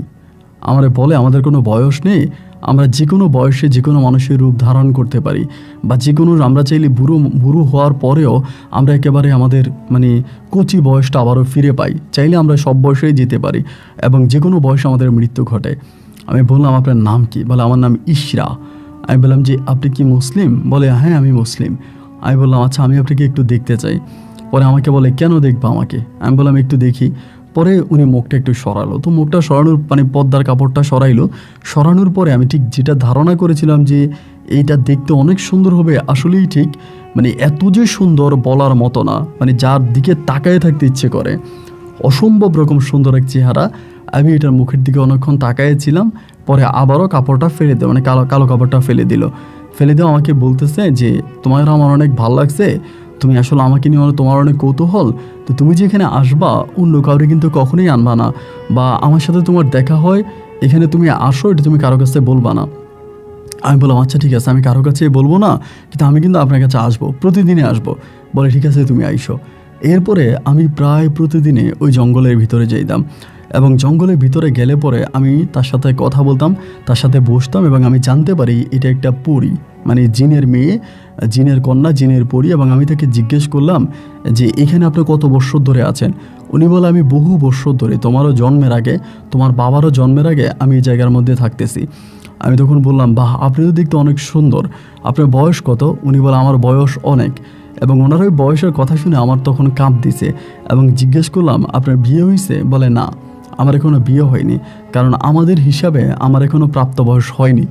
মানে আমি তখন অবাক হয়ে গেলাম যে তাইলে তাদের প্রাপ্ত বয়স কত বৎসরে হয়। উনি আমাকে যেটা বলো যে ওনার বয়স প্রায় 400 বৎসরের উপরে। তাই 400 বৎসরের উপরে যদি হয়ে থাকে, উনি এখনও ইয়াং, আমারে বলে এখনও বিয়ের বয়স হয়নি, তাহলে কতশো বৎসর পরে ওনার বিয়ের বয়স হবে। তা আমি বললাম, আচ্ছা আপনার পরিবারে আর কে কে আছে? বলে, আমরা সবাই থাকি। আমি বললাম যে এখানেই থাকেন? বলে না, এখানে থাকেন, এখানে শুধু আমিই থাকি, আমার বাবা মা ভাই আছে, এরা বিভিন্ন জায়গায় থাকে, আমাকে বিভিন্ন জায়গায় ঠিকানা দেয়। তো আমি বললাম যে আচ্ছা ঠিক আছে, অনেক ভালো। এরপর আমি সবসময় যাইতাম এবং যেতে যেতে একটা পর্যায়ে সে যে একটা জিন, আমি যে একটা মানুষ, এইটা আমার কাছে আর মনে হতো না, মানে এটার অনুভব হতো না। নর্মালি যাইতাম, তার সাথে কথা বলতাম, তার সাথে বসতাম, এরকম করতে করতে আমার কাছে মনে হলো যে সে আমার আপন কেউ। মানে এরকম হয় না যে ঘনিষ্ঠ কোনো আত্মীয় বা ঘনিষ্ঠ কোনো ফ্রেন্ড, এরকমটা মনে হচ্ছে যে সে যে আসলে একটা জিন, আমি এটা মানে ভুলেই গেছি। তো তার সাথে কথা বলতে বলতে মাঝে মাঝে আমি তার শরীরেও হাত দিতাম, কি তার শরীরটা ছিল একেবারে ঠান্ডা, একদম ঠান্ডা ছিল, বরফের মতো ঠান্ডা ছিল তার শরীর। তার শরীরের সাথে শরীর নিয়ে থাকা যায় না, এরকম ঠান্ডা। এই করতে করতে একদিন, 2 দিন, 3 দিন অলওয়েজে যাইতাম, গল্প করতাম, কথাবার্তা বলতাম, এবং এরকম করতে করতে তার প্রতি আমার একটা ভালো লাগা সৃষ্টি হয়ে যায়। এবং এরই মাঝে আমার অনেক বয়সও হয়ে যায়, আমার বয়স তখন প্রায় আপনার 28 থেকে 29 বছরের মতো হয়ে যায়। তো সবাই আমাকে বিয়ের কথা বলে, আমাকে সবাই বলে বিয়ে শাদী করার জন্য, সবাই বলে। এবং এই পরীটা ইশরাও আমাকে বলে যে বিয়ে করে ফেলেন, আপনি বিয়ে করে ফেলেন, আপনার তো বিয়ের বয়স হয়েছে, বিয়ে তো করতেই পারেন। কিন্তু আমার না বিয়ে করতে ইচ্ছে করতেছে না, যে আমি এখন বিয়ে করব না, আর আমি তো ওই পরীর সাথেই আছি, সুতরাং আমার বিয়ে শাদীর প্রয়োজন নাই। এবং সে আমাকে খাওয়া দাওয়া করাচ্ছে এবং খুব দামি দামি, খুব মজাদার সুস্বাদু খাবারও আমাকে খাওয়ার কাছ থেকে খাবারও খাচ্ছি, বা সব কিছু মিলিয়ে তখন সময়টা অনেক ভালোই কাটতেছে, সময়টা অনেক ভালো কাটতেছে, দিন রাতগুলো খুব ভালোই কাটতেছে, আর কোনো সমস্যা নাই, কোনো অভাব অনটন নাই। তার সাথে আমি তখন আমার মতো করে মিশে আছি। এবং এরকম করে 1 দিন 2 দিন 3 দিন করতে করতে আমার বয়স প্রায় 30-এর কোটে এসে দাঁড়িয়েছে। আমি 30-এর কোটে আসার পরে তার একদিন বললাম যে ইশরা, আমি আপনাকে একটা কথা জিজ্ঞেস করব, যদি আপনি পারেন আমার কাছে সঠিক উত্তর দিবেন, কারণ এটা আমার জীবন মরণের একটা প্রশ্ন। উনি আমাকে বলে ঠিক আছে বলো। আমি বললাম দেখেন, আমি তো বিয়ে করি নাই। উনি বলে হ্যাঁ এটা তো আমি জানি। আমি বললাম আমি বিয়ে কেন করি নাই সেটা কি জানেন? বলে হ্যাঁ তুমি বলো। আমি বললাম তার কারণ হচ্ছে আমি আপনাকে পছন্দ করি, আমি আপনার সাথে থাকতে চাই, এবং আপনাকে আমার ভালো লাগে, এই জন্য আমি বিয়ে করি নাই। পরে আমাকে বলতেছে তুমি যে আমার সাথে থাকবা, আমার সাথে সম্পর্ক করবা, তুমি কি জানো যে আমার কোনো শরীর নাই, আমি কোনো মানুষ না? আমি বললাম যে হ্যাঁ এটা তো আমি জানি, আপনি কোনো মানুষ না, আপনার কোনো শরীর নেই, এসবই আমি জানি, কিন্তু এরপরেও আপনি শুধু আমার সাথে বসে বসে গল্প করবেন, এরকম এখন যেরকম বসে আছেন শুধু এরকম গল্প করবেন, আমি আর কোনো কিছু আপনার কাছে চাই না। উনি আমাকে বলে তাহলে বিয়ে করতে হবে কেন? তুমি তো সবসময় এখানে আসো, সবসময় আমার সাথে গল্প গুজব করো, তাহলে বিয়ে করা লাগবে কেন? আমি বললাম না, বিয়ে করতে চাচ্ছিলাম যে আপনাকে বিয়ে করে আমার ঘরে নিয়ে যাবো, আমার বাড়ি নিয়ে যাব, আপনি আমার পরিবারে থাকবেন। আমাকে বলে যে না, আমাদের কখনো বিয়ে হয় না মানুষদের সাথে, আর আমরা কখনো মানুষদেরকে বিয়েও করি না, সুতরাং এই চিন্তা করে লাভ নাই, তুমি এখানে আইসো, আমি তোমার সাথে কথা বলবো। এরকম করে সবসময় তার কাছে যাইতাম, তার সাথে গল্পগুজব করতাম, কথাবার্তা বলতাম। এই করতে করতে আমাদের বয়স প্রায় 30-এর কোটা তখন পার হয়ে গেছে। আর পরিবার থেকে সবাই বিয়ে করছে, আমার ভাই, ছোটো ভাই যে বিয়ে আছে সেও বিয়ে করছে, ছোটো বোনেরও বিয়ে হয়ে গেছে, ভাইদেরও বিয়ে হয়ে গেছে, আব্বা আম্মাও তখন মরতে বসছে, ওদেরও অনেক বয়স হয়ে গেছে, কিন্তু আমি আর বিয়ে করি না। এমন করতে করতে একটা সময় হঠাৎ করে আমাদের এলাকাতে, মানে যে বনটা আছে ওই বনের পাশে একটা কোম্পানি তখন আসে, পাকিস্তানি একটা কোম্পানি আসে। ওই কোম্পানি তখন এখানে একটা ইন্ডাস্ট্রি বানাবে, কিসের জন্য একটা বড় মিল বানাবে, তারা তখন ওখানেই জায়গাটা মানে স্থির করে। আর ওইখান দিয়ে একটা রাস্তা হয়েছে, অনেক বড় একটা রাস্তা হয়েছে। এই রাস্তাটা হওয়ার কারণে তারা এখানে একটা ইন্ডাস্ট্রি বানাবে, এই নিয়ে তখন কথাবার্তা বলতেছে। তো এটা নিয়ে কথাবার্তা বলি, যাদের জমি তাদের সাথে কথাবার্তা বলে জমি কিনতেছে। তো এরকম করে জমি কিনতেছে দেখা আমি তখন কিরে জমি কিনতেছে, তো এখানে যে এগুলো উজাড় করে ফেলতেছে, মাটি ফালাইতেছে, ধানি জমি ধান কাইটে এখানে মাটি ফেলতেছে। পরে আমি এইটাই ইশরার সাথে কথা বলি, আমি ইশরাকে বলি ইশরা, এমন এমন ঘটনা এখানে যেটা হইতেছে এটা কেন হইতেছে? ইশরা আমাকে বলে দেখো, কিছুদিন আগে, কিছু বছর আগে তোমাদের পরিবারে, মানে তোমাদের গ্রামে একটা গজব আসছিল, আমি আল্লাহর অশেষ মেহরবানিতে সে গজব থেকে তোমাদেরকে রক্ষা করেছি, কিন্তু এখন তোমাদের উপরে যে গজবটা আসবে এটা থেকে আমি তোমাদেরকে বাঁচাতে পারবো না। আমি বললাম কিসের গজব? ও বলে এটা তোমাদের জীবন মরণের গজব। তোমাদের যে ইন্ডাস্ট্রি দেখানো হচ্ছে, যে ইন্ডাস্ট্রির কথা বলা হচ্ছে, ওখানে একটা বিশাল কোম্পানি করা হবে, তোমাদের এলাকার লোকজন ওখানে কাজ করবে, তোমাদের এলাকার লোকজন উন্নতি হবে। আসলে মূলত এখানে তোমাদের এলাকার কোনো লোকজন কাজ করবে না, এবং তোমাদের এলাকার কোনো লোকজন এই জায়গার মধ্যে কাজ করবে না। এইটা করা হচ্ছে শুধুমাত্র ওই কোম্পানি এইখানে তাদের, মানে এটা পাকিস্তানিরা করেছিল, যে তাদের এখানে কিছু কাজ করা হবে, তারাই করবে, এবং তোমাদের গ্রামের মানুষ এখানে বিপদে পড়বে তারা যদি কাজ না, মানে তোমাদের গ্রামের ফসল হবে না, মানুষের ফসল নষ্ট করবে, এবং এটা থেকে প্রচুর পরিমাণের বর্জ্য, ময়লা, আবর্জনা বেরোবে, আশেপাশের কোনো জমিতে আর ফসল হবে না। এবং তেল যখন এভাবে নামতে থাকবে তখন দেখা যায় যে তোমাদের জমিগুলোতে উর্বর নষ্ট হয়ে যাবে। একটা কাজ করো, এটা বন্ধ করার ব্যবস্থা করো। ও আমাকে বলে, আমি তখন বললাম যে আমি হচ্ছে গ্রামের একটা ছেলে, সাধারণ ছেলে, আমার কথায় কি আর এত বড় ইন্ডাস্ট্রি বন্ধ হবে? তখনও কিন্তু পাকিস্তানের হাতে আমাদের যে দেশটা ছিল। পরে আমি তখন করলাম কি, আমাদের এলাকার এক দাদা আছে, বড়দাদা, আমি তখন বড়দাদার কাছে গেলাম। বড়দাদারে গিয়া বললাম যে দাদা, এখানে যে ইন্ডাস্ট্রিটা বানাইতে আছে, এই ইন্ডাস্ট্রিটা কেন বানাইতে আছে এবং এটা তো বন্ধ করে দেওয়া দরকার, এটা আমাদের গ্রামে ক্ষতি করবে। আমার বড়দাদা আমার বলে, আরে না, কে তোকে বলে ক্ষতি করবে, এটা আমাদের গ্রামের উপকার করবে। আমাদের গ্রামে তোর মতো যারা ইয়াং ছেলেরা আছে তারা এই কারখানায় কাজ করবে, একটা ইনকাম হবে। আমি বললাম যে এটা কিসের কারখানা হবে? ওই দাদা আমার বলে, আমি তো জানি না। তো উনি নিজেও জানেন না যে এই কারখানাটা কিসের হবে, কেন এখানে এরকমভাবে হচ্ছে মানুষ আসবে থাকবে, আমি না বুঝতে পারতেছি না। পরে গ্রামের অন্যান্য লোকজনদেরকে বলি যে এটা করা ঠিক না, এটা বন্ধ করে দিতে বলেন, এটা গ্রামের মানুষের ক্ষতি করে। এরকম করে একজন, দুইজন, তিনজনকে বলতে বলতে একদিন ওইটার যে যিনি প্রতিষ্ঠাতা, উনি একদিন আমাকে ওনার ওই কারখানায় ডাকে। তখন কিন্তু কারখানায় লোকজন কাজ করতেছে, চারপাশে দিয়ে কাজ করতেছে। পরে আমাকে ডাইকা বলে যে তোমার নাম কি? আমি বললাম আমার নাম বলছি। পরে বলে যে তুমি কি অমুকের ছেলে? আমি বললাম জি। ওরা আমাকে বলে, তুমি আমার এখানে ইন্ডাস্ট্রি করতে বাধা দিচ্ছ কেন? তুমি কেন গ্রামের মানুষকে উস্কায় দিচ্ছ? গ্রামের মানুষকে গিয়ে বলতেছো যে এটা করা ঠিক না, এটা যাতে বন্ধ করে দেওয়া হয়, এটা তুমি কেন বলো? আমি বললাম যে দেখেন, এটা আমাদের গ্রামের ক্ষতি করবে, আমাদের গ্রামের মানুষ এই গ্রামে বসবাস করে, আমাদের এসবের দরকার নেই। আমরা মাঠে ফসল ফলাই, ওই ফসল খেয়ে আমরা বেঁচে থাকবো, আমাদের এটার প্রয়োজন নেই। পরে ইনি আমাকে বললো, তুমি তো গ্রামের কোনো মুরব্বী না বা তুমি গ্রামের কেউই না, সুতরাং তুমি এটাতে বাধা দিতে এসে নিজের বিপদ ডেকে এনো না। তুমি এটাকে বন্ধ করো, মানে তুমি মানুষকে বাধা দিও না। এরপরেও আমি প্রতিনিয়ত বাধা দিতাম যে না, এটা করা যাবে না, এই ইন্ডাস্ট্রি যদি করা হয় তাহলে অনেক সমস্যা হবে, আমাদের গ্রামের মানুষের ক্ষতি হবে। আমি বারবার বাধা দিতাম, কিন্তু আমার বাধা উপেক্ষা করে ওরা ইন্ডাস্ট্রি বানাইতে আসে। একটা পর্যায়ে হলো কি, আমিও বাধা দিই এবং আমার সাথে যে পরিটা আছে ইশরাও বাধা দেয়। ওই ধরেন যারা কাজ করে রাতের বেলায়, ওদেরকে ইশরাও গিয়ে তাদেরকে ভয় দেখায়। আমি দিনের বেলায় লোকজন জোগাড় করি। এরকম করতে করতে ওই লোকটা, যিনি এটার মালিক ছিলেন, তিনিও ছিলেন পাকিস্তানে, ওনার বাড়ি। উনি তখন আমাকে ওনাদের লোক দিয়ে, মানে পুলিশ দিয়ে আমাকে তখন আটকায় ফেলে, আমাকে তখন বন্দি করে আমাকে তখন এই আপনার রংপুর থেকে ঢাকায় নিয়ে এসে আমাকে একটা জায়গার ভিতরে তখন আটকায় রাখে। এবং আমাকে যে জায়গাটার মধ্যে আটকায় রাখে, এখানে আরেকটা বিষয় বলে রাখি, ওনারা আমাকে ওইখানে ধরে আমার হাতে 2টা তাবিজ পরায় দেয়। মানে এরা কীভাবে জেনে যায় যে কোনো একটা আমি খারাপ কাজ করতে চাই, আমার সাথে কিছু একটা লিঙ্ক আছে, আমাকে 2টা তাবিজ 2 হাতে পরায় দেয় এবং পরায় দিয়ে এসে আমাকে ওই জায়গাটার মধ্যে নিয়ে আসে। আমি তখন নিজে হাতের তাবিজগুলো খুলে ফেলি। আমি তখন ইশরারে ডাকি যে ইশরার সাথে দেখা হয় কিনা। পরে ইশরার সাথে আমার দেখা হয় বলতে, ও সরাসরি আসে না, ওর সাথে আমি কথা বলতে পারি। ও আমাকে বলে, তোমাকে যদি না আটকাতো তাহলে তো গ্রামের মানুষকে তুমি উল্টাই ফেলতেছিলে। একটা সময় গ্রামের মানুষ সবাই এটার বিরোধিতা করতো, এই জন্য তোমাকে আটকাই ফেলছে। তবে আমি থাকতে তারা এই গ্রামের মানুষের কোনো ক্ষতি করতে পারবে না। আমি যতক্ষণ বেঁচে আছি, আমি এই ইন্ডাস্ট্রি এখানে বানাতে দিব না। আমি এই গ্রামের মানুষের সুখ নষ্ট করবো না, কারণ আমি এই গ্রামকে অনেক ভালোবাসি, এই গ্রামের মানুষকে আমি অনেক ভালোবাসি। আমি এটাকে নষ্ট হতে দিব না। এরপর ইশরা প্রতিনিয়ত এটা করতো। আমার মনে আছে দিনটা ছিল মঙ্গলবারে রাতে ইশরা আসে, ওর সাথে আমার দেখা হয়, মানে দেখা হয় বলতে কথা হয়। এরপরে ইশরা আর আমার কাছে আসে নাই। বুধবারে আর ইশরা আমার কাছে আসে নাই, বৃহস্পতিবারে আসে নাই, শুক্রবারে আসে নাই। এরপর থেকে ইশরা আমার কাছে আসতেছে না। এখানে অনেক মানুষকে বন্দি করে রাখছে, আমি সহ আরও অনেকে আছে যারা দেশের বিরুদ্ধে কথা বলতো। বা এই সময়টাতেই শুরু হয় তখন আপনার যুদ্ধ। এই সময়টাতে যুদ্ধ শুরু হয় এবং যুদ্ধ যখন শুরু হয় এবং আমি তখনও আপনার জেলে বন্দি, যুদ্ধ শুরু হয়। সেখান থেকে আমি তখন কোনোভাবে ওই জায়গা থেকে বের হতে পারি। তখন কিন্তু আমার আর ইশরার সাথে কোনো দেখা নাই। ওইখান থেকে বের হওয়ার পরে আমি তখন যুদ্ধ অংশগ্রহণ করি। এবং যুদ্ধ অংশগ্রহণ করার পর আমি আর আমার এলাকাতে গেলাম না, বাইরে থেকে আমি তখন 9 মাস যুদ্ধ করলাম এবং আমি একজন মুক্তিযোদ্ধা, আমি একজন সৈনিক বাংলাদেশের। এবং একটা পর্যায়ে আমাদের দেশ তখন স্বাধীন হলো। স্বাধীন যখন আমাদের দেশ হয়ে গেল, স্বাধীন হয়ে যাওয়ার পরে আমি স্বাধীন পতাকা নিয়ে আমি তখন আমার বাড়িতে ফিরি। তো আমার গ্রামে ফেরার পরে তখন আমার গ্রামের চিত্রটা পুরোপুরিভাবে পরিবর্তন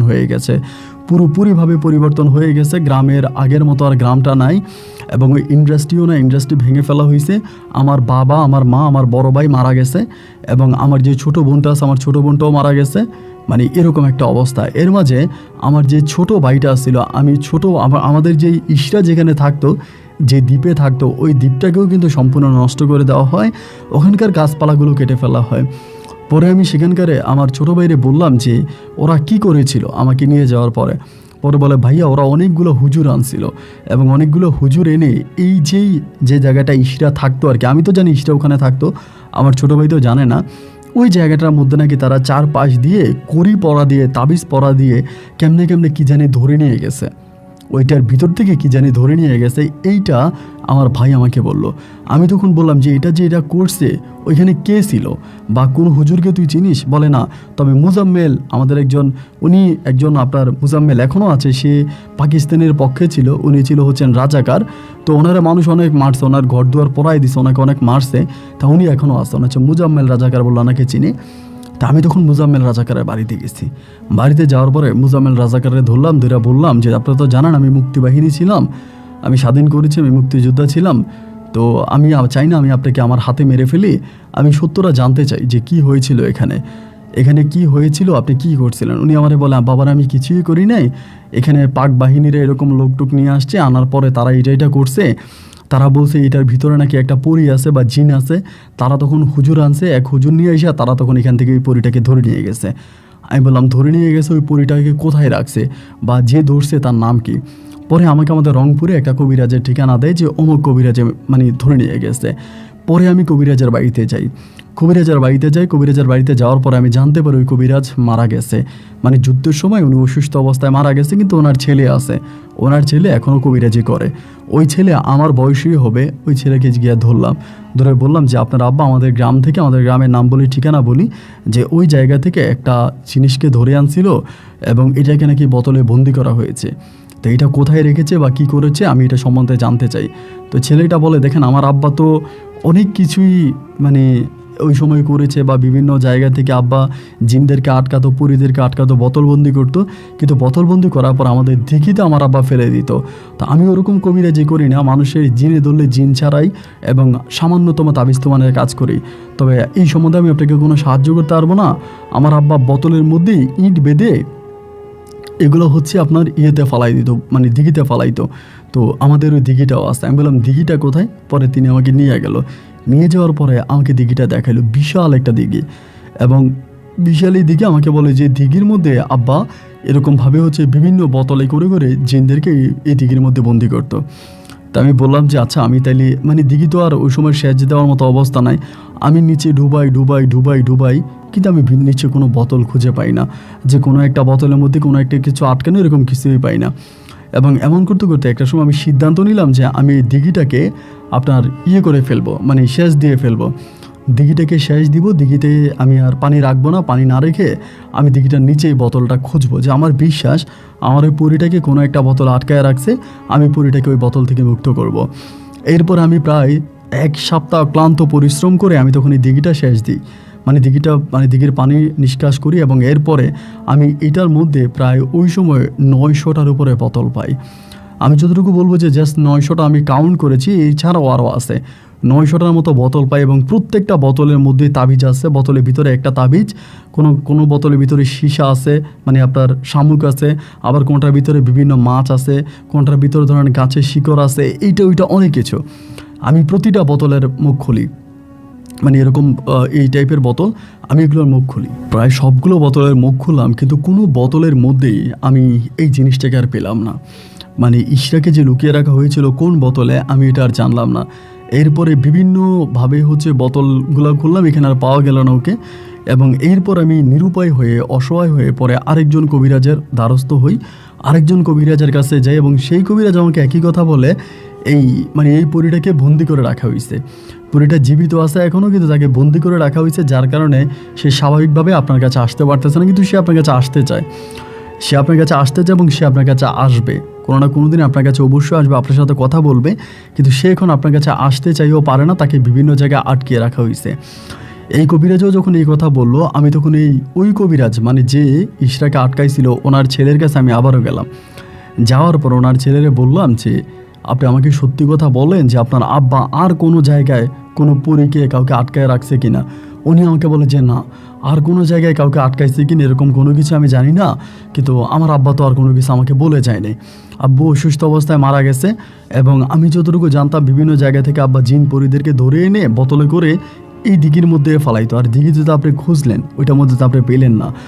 আমি তখন বললাম যে তাহলে কোথায় পেতে পারি, কোন জায়গায় পেতে পারি? পাগল হয়ে আমি তখন ওর খুঁজতে শুরু করলাম, ওর খুঁজতে শুরু করলাম। এইরকম করতে করতে আমি আরেকজন কবিরাজের দ্বারস্থ হইলাম। ওই কবিরাজটা হিন্দু কবিরাজ ছিল, তিনি হিন্দু থেকে মুসলিম হয়েছে। ওনার বাড়ি ছিল আপনার জয়পুরহাটের ওইদিকে। তো জয়পুরহাট, ওখানে ওই কবিরাজের বাড়িতে গেলাম। যাওয়ার পর ওই কবিরাজ কি বুঝে আমাকে একটা কথা বললো যে আপনি একটা কাজ করেন, যে কবিরাজে আপনার জিনিসটাকে বন্দি করেছে, উনি যে মারা গেছে, ওনাকে যেখানে মাটি দেওয়া হয়েছে ওইখান থেকে দিনে হোক রাতে হোক বা যখনই হোক সেখান থেকে আপনি তার শরীরের একটা হাড় নিয়ে আসবেন। তার শরীরের একটা হাড় নিয়ে আসবেন, এবং নিয়ে আসার পরে ওই হাড়টা যদি আপনি এনে দেন, ওই হাড়টা এনে দিলে পরে আমি আপনার এই যে ইশরা বলেন তারা আমি বের করে দিতে পারবো। আমি তখন বললাম যে আচ্ছা ঠিক আছে, আমি এটা করব। এইটা বলার পরে আমি তখন দিন রাত, উনি আমাকে বলে না যে কোনো সময় আমি আনতে পারবো। আমি একদিন দিনের বেলায় তখন ওনার কবর খুঁড়ি, এবং খুঁড়তে গিয়ে আমি একটা এখানে আবার অনেক ঘটনা ঘটে। আমি যখন কবরটা খুঁড়ি আমার কাছে মনে হয় যে পিছন থেকে কেউ একজন আমাকে কলারে ধরে রেখেছে, আমাকে কবরের ভিতরে নামতে দিচ্ছেন এবং আমাকে ওই কাজটা করতে দেয় না। আমি তারপরে বহু কষ্টের পরে ওখান থেকে নামার পরে ওনার তো হাড় ছিল, ওই সময় ওনার শরীরের একটা হাড় আমি তখন এখান থেকে নেই, হাতের একটা অংশ নেই, এইটা আমি কালো পলিথিনে পেঁচিয়ে আমি তখন ওই কবিরাজের বাড়িতে নিয়ে যাই, যিনি নব মুসলিম হয়। উনি আমাকে বলে, এইটা নিয়ে যাওয়ার পর উনি আমাকে বললো ঠিক আছে আপনি আজকে বাড়িতে চলে যান এবং আপনি 3 দিন পরে আসেন। এই কথা বলে আমাকে তখন বিদায় করলো পরে আমি তখন বাড়িতে গেলাম। বাড়িতে যাওয়ার পরে ওই রাতেই ভাই ওই কবিরাজ, আমি তো চিনি না, ওরকম একটা কবিরাজ এসে আমার গলা চেপে ধরছে, আমার বলতেছে তুই আমারে কেন আনলে, আমার আত্মারে তুই কেন ডাকতেছিস, আমার আত্মাকে ডাকতেছিস কেন, আমার আত্মাকে ডাকলে, আমার আত্মাকে জেগে উঠাইলে, আমি তোরে মেরে ফেলবো। সারাটা রাত আমার গলা টলা চাইবে, আমাকে মেরে ফেলার মতো অবস্থা। পরের দিন সকালবেলা আমি কবিরাজের বাড়িতে ধরে আবার গেলাম। আরে আমি তো ভালোর জন্যই করছিলাম, এখন তো এই ঘটনা আমার সাথে ঘটতেছে। কবিরাজ তখন আমাকে বললো যে একটা কাজ করেন, ঠিক আছে আপনার কথা আমি মানছি। আমাকে তখন তাবিজ পরাই দিল, তাবিজ পরাই দিলেও না, আমি দূর থেকে জিনিসটাকে দেখতে পেতাম যেটা আমাকে অ্যাটাক করার জন্য আসতেছে। এবং এই যে আমাকে তাবিজ পরায় ওই 2 দিন পর থেকে আমার আমার ভাইয়েরা এবং আমার বোন, আমার ভাই, ছোট ভাই, আমার বড় ভাইয়েরা যারা বিয়ে করছে তাদের বউ, তাদের পরিবারের সবার উপরে এই কবিরাজটা এসে হানা দিত। তাদেরকে অ্যাটাক করতো, তাদেরকে মারার চেষ্টা করতো। একটা অন্যরকম হজবর অবস্থা আমার পরিবারের মাঝে তখন তৈরি হয়ে গেল। আমি কি করব না করব ভাই কোনো কিছুই বুঝতে পারি না। ওই কবিরাজের কাছে আবারও যা গিয়ে বলি আমাদের পরিবারের সবার সাথে এই ধরনের ঘটনা ঘটতেছে। উনি আমাকে বলে আমি ঠিক করে দিব, ঠিক করতেছি, এইটা ওইটা, কিন্তু কোনো কিছুই আদত ঠিক হয় না। এবং আমি তো ইশরাকে হারাইলামে, অথচ আমার পরিবারে এক নতুন রোগ তখন দেখা দিল। আমি তখন আমার পরিবারের ভাইদেরকে নিয়ে গেলাম, লোকজনকে নিয়ে গেলাম, ওই কবিরাজকে মারলাম, পিটালাম, ওনার আসর ভেঙে দিলাম, ওনার অনেক ক্ষতি করলাম, কিন্তু এরপরেও আর কোনো লাভ হলো না। আমার পরিবারে এই সমস্যাটা থেকেই গেল। এখন ওই কবিরাজও মারা গেছে, কিন্তু আমার পরিবারের সমস্যাটা এখনও শেষ হয়নি। এখনও আমার ভাইয়ের ছেলে মেয়েরা বড় বড় হয়েছে, ওদের হাতে সবার তাবিজ পরা, এবং সবাই হাতে তাবিজ পরে রাখছে, এবং প্রত্যেকটা মানুষ এখনও একই সমস্যায় ভুগতেছে। রাতের বেলায় ঘুমাইলেই দেখে এক কবিরাজ টাইপের এক লোক আইসা গলা চেপা ধরে, এবং অন্ধকারের মধ্যে গেলেই তারা এরকমভাবে দৌড় দিয়ে আসে। গ্রামের বাড়িতে হাঁটতে গেলে রাতের বেলা দৌড়ে এসা ধরে। জাস্ট আমার পরিবারের যারা আছে, আমার সদস্য যারা আছে, আমার রক্তের সম্পর্ক যারা আছে, প্রত্যেকটা মানুষ এই সমস্যায় ভুগতেছে। এখন আমার বড় ভাইয়েরা আমারে বলে যে তোর কারণে আজকে আমাদের পরিবারে এই অবস্থা, এবং তুই আমাদের পরিবারে একটা অভিশাপ। তুই নিজে তো বিয়ে করলি না, আমরা বিয়ে করলাম, আমরা শাদী করলাম, আমরা সংসার করলাম, আজকে আমাদের ছেলেমেয়েরাও শান্তি নেই। আমার ভাইয়েরা এখন আমাকে প্রতিটা মুহূর্তে অভিশাপ দিয়ে যাচ্ছে, আমার সাথে দুর্ব্যবহার করতেছে, আমার সাথে খারাপ ব্যবহার করতেছে, এবং একই কথা অকপটে বলে যাচ্ছে শুধু আমার কারণে আজকে আমার পরিবারের এই অবস্থা। কিন্তু আমি জানি না যে আমি কি এমন অপরাধ করেছিলাম। দীর্ঘ অনেকগুলো বৎসর আজ আমার পরিবার এটা সাফার করে যাচ্ছে। আমি এখন মরতে বসেছি, আমার বয়সও প্রায় শেষের দিকে, কিন্তু আমার এখনও অবাক লাগে আমার ভাতিজা বউয়েরা, এরাও এই সমস্যাটা সমাধান করে। আমার ভাতিজাদের কাছে কেউ মেয়ে বিয়ে দিতে চায় না। আমাদের বাড়িটা এখন একটা ভৌতিক বাড়িতে রূপান্তরিত হয়েছে। হুজুর, কবিরাজ, তাবিজ, তুমান কোনো কিছুই বাদ রাখে নাই, কিন্তু এরপরেও আমাদের পরিবারটা ঠিক হলো না। এখনও এক আতঙ্কিত চেহারা আমাদের পরিবারটাকে তাড়া করে বেড়ায়। আমার ভাতিজা বউরা আমার কাছে আসলে বলে, কাকা আপনার কারণে এই সমস্যা। মানে এরা মানে আমার পরিবারে একটা মানুষ আমাকে দেখতে পারে না। আমি আমার বাপ দাদার কাছে যতটুকু সম্পদ পাইতাম এটাও আমি আমার ভাইদেরকে দিয়ে দিলাম। এরপরও আমার ভাইরা আমার সাথে এখনও খারাপ ব্যবহার করে। এমন রাগে ক্ষোভে একটা পর্যায়ে আমি বাড়ি থেকে বেরিয়ে গেছি। আমার সাথে অতটা সমস্যা হয় না, যাই হয় কম, কিন্তু আমার ভাইদের সাথে এবং আমার ছোট যে মানে ভাতিজারা আছে, ভাতিজার ছেলেমেয়েরা আছে, এগুলোকে যারা ইয়াং বয়সী এদেরকে ধরে অ্যাটাকটা করতেছে। আমার পুরো পরিবারের প্রতিটা মানুষ তাবিজ তোমার পড়ে আছে। কেমন একটা অবস্থা দেখলে আপনি বিশ্বাস করবেন। তা আপনার গল্প আমি অনেক দিন ধরে শুনে আমার ভালো লাগে, সেখান থেকে আমি আপনাকে আমার জীবনে ঘটে যাওয়া ঘটনাগুলো জানালাম এবং শেষ বয়সে এসে আমি আপনার কাছে একটা হুজুরের সন্ধান চাই। আপনি অমুক অমুক হুজুরের ঠিকানাটা আমাকে দিবেন, এততম গল্পের কবিরাজের ঠিকানাটা আমাকে দিবেন। আমি আপনাকে সব কিছু লিখে পাঠালাম। যদি পারেন আপনি আমাকে এই ঠিকানা একটু দিবেন। আর আপনার গল্প আমি শুনি, আপনার গল্প আমার ভালো লাগে। যদি পারেন, আমি একজন বয়স্ক, আপনার বাপের না আপনার দাদার বয়সী হব। যদি পারেন আমার জন্য একটু উপকার করেন এবং আমি আমার সন্তানদেরকে, আমি আমার ভাইদেরকে, ভাইয়ের ছেলে মেয়েদেরকে, তাদের ছেলে মেয়েদেরকে রক্ষা করে যেতে চাই, যাতে আমার মৃত্যুর পরে তারা আমার কবরে এসে আমাকে অভিশাপ না দেয়, আমার কবরে জুতা আর ঝাড়ু দিয়ে না পিটায়। আমি যে অন্যায় করেছি, যে অপরাধ করেছি, এটা থেকে আমি মুক্তি পেতে চাই। যদি আপনার কাছে মুক্তির এরকম কোনো পথ থেকে থাকে, কোনো কবিরাজের মাধ্যমে আপনি আমাকে দিবেন। ভালো থাকবেন। আসসালামু আলাইকুম।